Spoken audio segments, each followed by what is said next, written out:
Silent করে দেবেন এবং আগ্রহের সাথে মঞ্চের দিকে তাকিয়ে থাকবেন। শুরু হতে চলেছে আজকের নাটক অন্তরাল।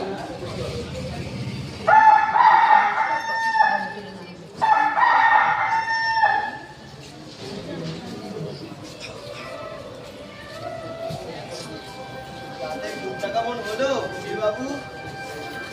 আর অপেক্ষা করতে করতে যেভাবে 3-4 মাস কেটে যায় সেভাবেই ঘুমিয়ে পড়লাম। আর তা যা বলেছে কতদিন হয়ে গেল বড্ড মনে পড়ে জানেন।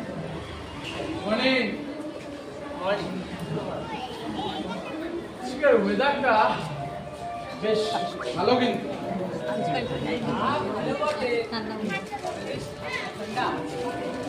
আপনার ছেলে এসে যে মাফলার সোয়েটার তো নিয়ে গেল সেগুলো বলুন।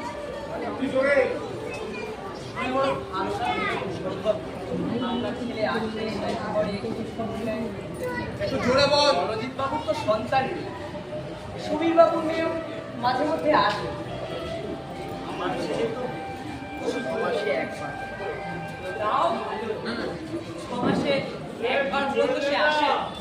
ওদিকে একবার অজিত বাবুর কথা শুনে দেখুন তো। কেন ওনার আবার কি? ওনার বড় কষ্ট মনোজিৎ বাবু। কষ্ট? শুনবেন আপনারা সবাই, আসুন তাহলে।